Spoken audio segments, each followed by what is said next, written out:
you all for your patience here for the PM briefing of the Tuna fire.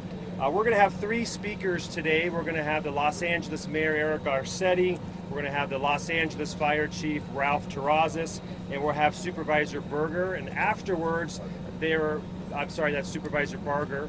Afterwards, there will be Spanish and then open questions. Thank you.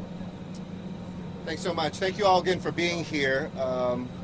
We have much better news to report today, but this fire is still very much alive. It is growing very slowly, which is a good sign. We have much of it confined, but we are only at 15% containment. We still have the same acreage estimate of about 58-65 acres.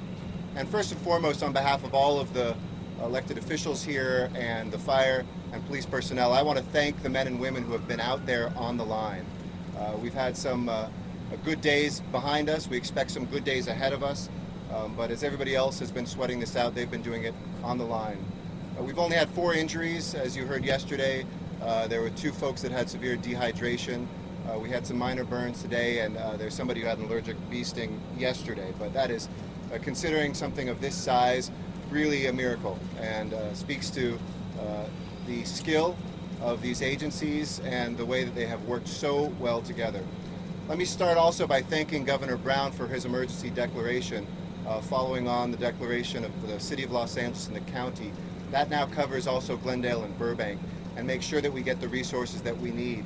We have over 1,000 firefighters on the line right now. We have 9 aircraft up fighting this fire, and it will allow us, because Governor Brown has now dedicated these resources, as we look at the various fires up and down the state. This was prioritized as the top fire in the state, just given the number of people that are here and the homes that were threatened.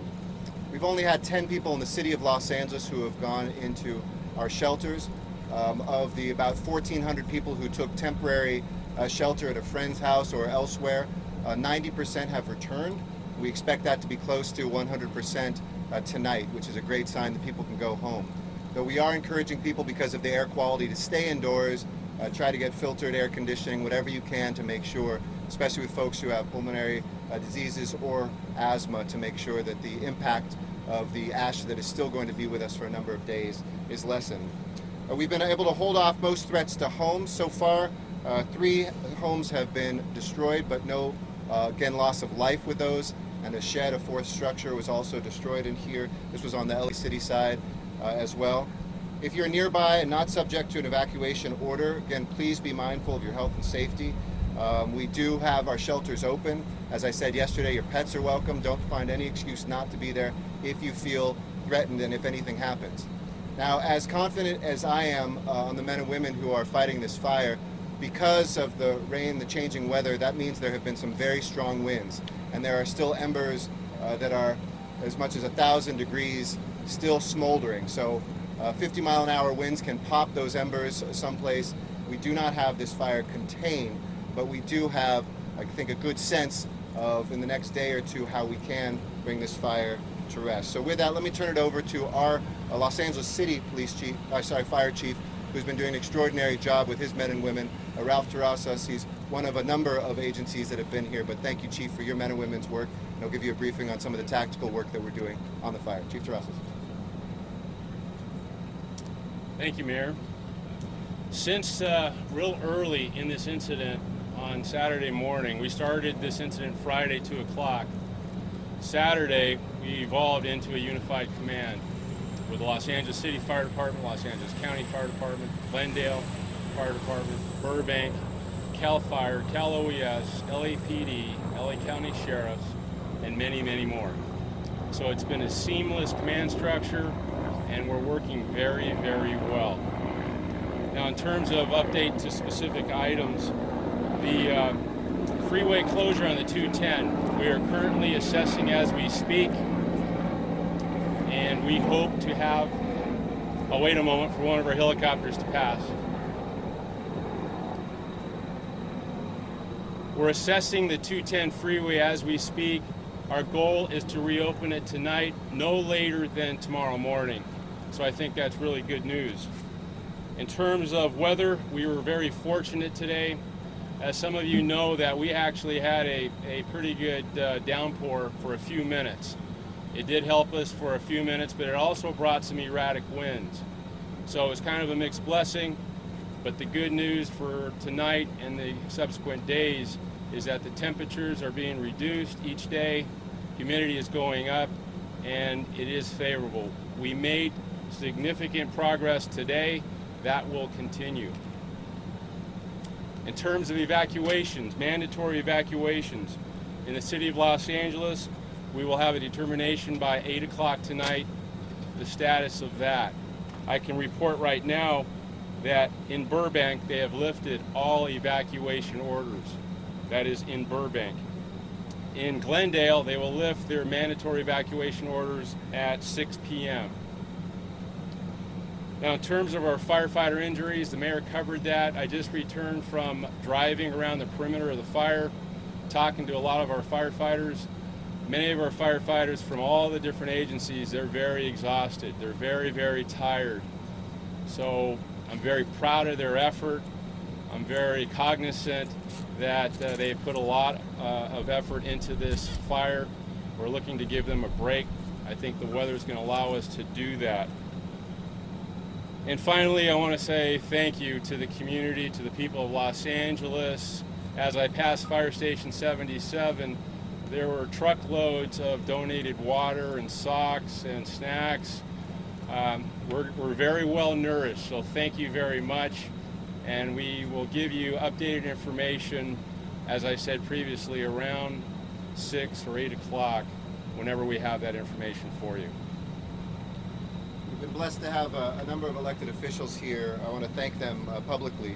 State Senator Anthony Portantino, who you've seen here around the clock, and State Senator Bob Hertzberg. We thank them both for their great support, as well as Assemblymember Raul Bocanegra, to get the resources from the state and to help us with the governor's declaration of emergency as well.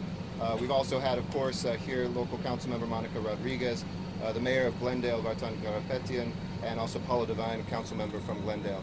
We'd like to hear from the county supervisor who represents this area, and she's been superb, and their county firefighters have just done an extraordinary job, and their resources have been a critical part of fighting this fire. So please welcome Kathryn Barger. Thank you, Mayor. I just want to say on Tuesday we will be declaring a state of emergency, but with the governor's declaration, I feel that all bases are covered. I just have to commend the city of Los Angeles, the men and women of your fire department, as well as the county and the cities of Glendale and Burbank. And what you're seeing here today truly is a seamless work with all agencies working together. It's about getting the job done. I'm very proud to stand up here with my colleagues, both at the city council level as well as at the state, to truly show you that we are working together. This is about addressing a various situation, but in the county right now, we are working with Public Works to address what people are not going to think of, and that is after the fires. We know that we're going to have rains. We had a flash flood warning today. It's going to be about preparing the hillsides, preparing the homes as we move forward to be prepared for the possible mudslides. We learned the hard way through the station fire, where we lost homes up in the La Cañada, Flint Ridge area. So the county is working right now as we speak with Public Works to work toward a plan, working with the city of LA, working with the city of Burbank, and working with the city of Glendale. So it really is an honor for me to be here to support the job that you all are doing. Words just fall short of really how proud I am. And it's not about the county family, it's not about the city family, it's about really a family of first responders who are dedicated to making sure that all lives are protected. So with that, I stand ready to take any questions. In conclusion, nobody does this better. I was talking with our police commander, and he said just 2 weeks ago we had our police and fire games here. So much of the command personnel were together in a friendly and competitive way just a couple weeks ago, but because we know each other, we work together so well, and we have a lot of respect for one another, this has been a seamless operation. I want to thank everybody for that. Happy to answer questions. I know there's some Spanish media, and I'll say Spanish after we take some questions. Mayor, we turned the corner on a fire, you think? I think you visually can see we've turned a corner, but this is not over. As I said, with winds this strong, anything can still happen. We prefer, and we've had a lot of areas where there's been what's called a clean burn, which means it's gone all the way up to the ridge and all the way down the canyon, so we don't have to send firefighters down there to make sure that there's nothing smoldering. There's other places it's been a dirty burn, which means that there's still brush that's out there and it's uneven. So that could reignite, And of course, the line is now closest to where we all live. The middle has burned a lot of itself out, but that means it's still dangerous to people who live right there on the line, and we want to make sure that we control that. That's where we're going to put our resources. Chief, this morning you talked a little bit about some of the guys that have used them, and I was wondering if you could speak to the ability of the fire department to be able to sit through the use but also manage a crisis like this. Good question. We're very blessed in the city of Los Angeles, as well as the county, to have strong political support for public safety. We have a department of 3,200 sworn men and women. Last weekend, we were asked to send a USAR task force to the hurricane effort in Texas, and without any hesitation, we deployed 80 people, highly skilled people. We also know we have to balance risk, and at the time, that was really not a hard decision to send. But knowing that we were going to have high temperatures for the following week, that was a consideration. We can handle everything. We have to. We don't have an option. We cannot fail. So we are continually planning, preparing, and training. And I'm tremendously proud of the men and women of the Los Angeles Fire Department, as well as all of the unified partners behind me. We can't do it alone. When you mentioned opening the 210, do you intend a full opening or just partial? We hope to do a full opening when it happens.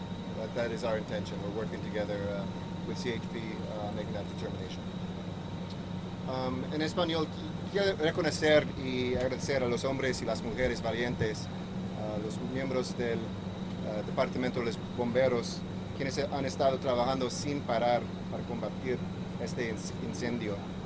Están haciendo un trabajo increíble para mantenernos seguros y para proteger las propiedades que están en riesgo debido a este incendio impredecible. Les debemos una enorme gratitud. Y gracias a estos líderes estatales, locales que están aquí conmigo, los líderes de estos departamentos también. Y la última estimación que hemos recibido es que este incendio está consumiendo casi 5.900 acres. Como resultado, este es el incendio más grande en la historia de la ciudad de Los Ángeles en más de 50 años. Nuestros bomberos están respondiendo de manera increíble para controlar este incendio. Ahora hay 10% o 15% bajo control. Ayer firmé una declaración de emergencia local, la cual dirige a todos los departamentos de la ciudad de Los Ángeles a tomar todas las posibles medidas para proteger vidas y propiedad. Esto nos ayudará a obtener más asistencia estatal y federal para detener este incendio y también con las secuelas después de combatimos este incendio. Estoy extremadamente agradecido que hoy el gobernador Brown también declaró el estado de emergencia que solicitamos para que podamos recibir la asistencia que necesitamos lo más pronto posible. Si estás cerca del incendio y de la orden de evacuación no se aplica a ti, por favor, estén bien pendientes de su salud y seguridad y las de sus familias. Este incendio ha tenido un impacto serio en la calidad del aire, entonces por favor quédense adentro. Este es un incendio muy complicado, pero vamos a sobresalir gracias al trabajo increíble que están haciendo aquí y a la colaboración de todos quienes están vigilando sus hogares y sus comunidades. Gracias al condado de Los Ángeles, Supervisor Barger y su equipo también. With that, if there's no other questions. Thanks everybody. Appreciate it.